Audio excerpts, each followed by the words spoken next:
Ինչպես է ստացվում, որ ամեն անգամ, երբ Ադրբեջանի հոգևոր առաջնորդ Ալաշկյուր Փաշազադեն անդրադառնում է հայ առաքելական եկեղեցուն, նշելով, որ խաթարում է խաղաղության գործընթացը, Երևանում պրոցեսներ են սկսվում, կալանավորվում են հոգևորականներ, հնարավոր է, որ ձեր կողմից հայ առաքելական եկեղեցու վրա հարձակումը Ադրբեջանի հետ խաղաղության գործընթացի մի մաս է կազմում։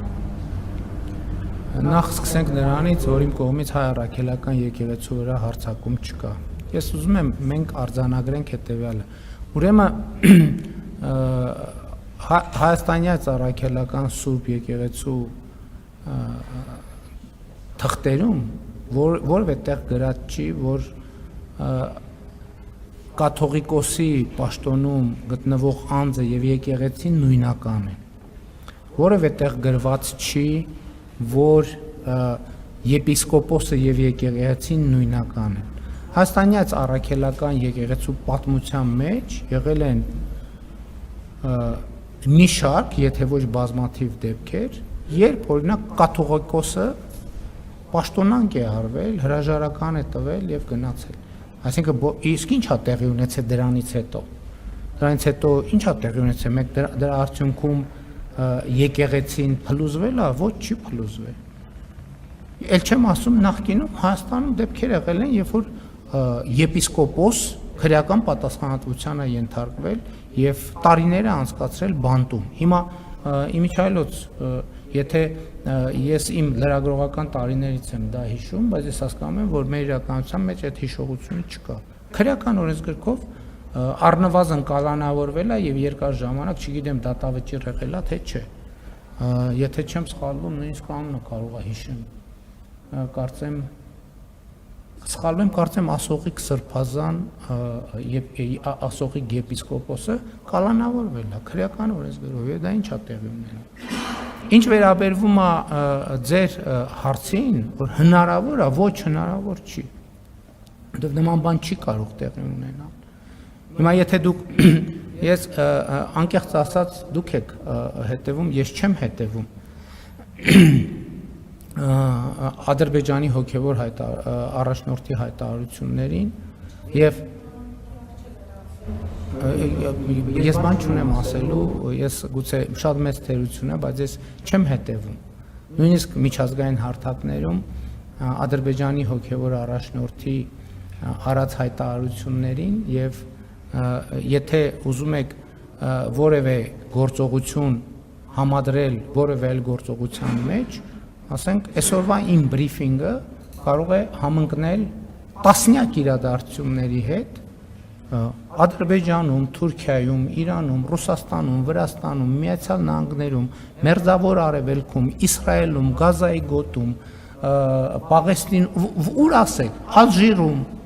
Նամիբիայում, Անգոլայում, Ավստրալիայում, նույնիսկ Անտարկտիդայում եւ Հյուսիսային Բևեռում, նույնիսկ Մեծ Բրիտանիայում եւ Նոր Զելանդիայում, նույնիսկ Սինգապուրում եւ Ճապոնիայում, նույնիսկ Նորվեգիայում եւ Շվեդիայում, բազմաթիվ իրադարձություններ, եւ դա ինչ է նշանակում։ Այն փաստը, որ դուք հարց տվեցիք հիմա այս պահին, հիմա եթե մենք հետազոտություն անենք, կհամընկնի մեծ հավանականությամբ գուցե Ադրբեջանի հոգևոր առաջնորդի կամ որևէ հոգևոր գործչի որևէ գործողության հետ։ Հիմա մենք փորձենք գտնել Ադրբեջանի որևէ падգամավորի որևէ գործողության հետ։ Ադրբեջանի կառավարության որևէ ներկայացուցչի որևէ գործողության հետ։ Եվ դրանից հետո դուք ստիպված կլինեք պարզաբանել։ Այն հարցը, որ դուք այստեղ տվեցիք, արդյոք կապ ունի, ասենք Ադրբեջանի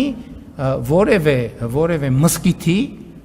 հոգևոր ծառայողի արած որևէ հայտարարության հետ, կամ կարող է պարզվի նամազի ժամ էր հիմա։ Այն պահին, երբ որ դուք հարցը տվեցիք, աշխարհի հազարավոր մզկիթներում կամ գուցե հարյուրավոր մզկիթներում հայտարարվեց նամազի մեկնարկ եւ կարող է հնչել հարց. իսկ ձեր հարցը արդյոք պատահական համընկավ նամազի մեկնարկի հետ։ Ես ոչ թե ուզում եմ ձեզ հակադարձել, ես ուղղակի ուզում եմ ցույց տալ ձեզ, որ Եթե որևէ մեկը ուզենա գտնել համընկումներ ձեր հարցի, հա, էդ էլ է, չէ, բան, մեկ էլ ասում են, հա, այս փող, այս ինչ գույն է, որ, հա, ձեր հագուստը, ձեր այն որ հիմա ձեր ցախ ականջին ականջակալ կա, իսկ կարող է Ադրբեջանից զանգել են, հուշում են, ասում են, այ հիմա կամ չգիտեմ, Ադրբեջանից չէ, Նոր Զելանդիայից կամ ինչ որ երկրի հատուկ ծառայություն է, հասկանում եք։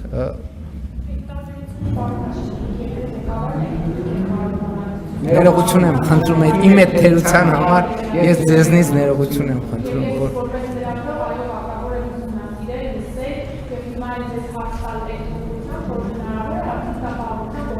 Ոչ, ոչ։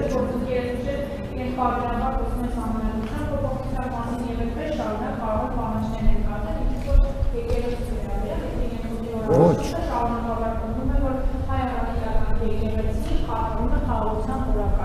Ոչ, ամենայն հարգանքով ես չեմ վիճարկում ձեր հարց տալու իրավունքը։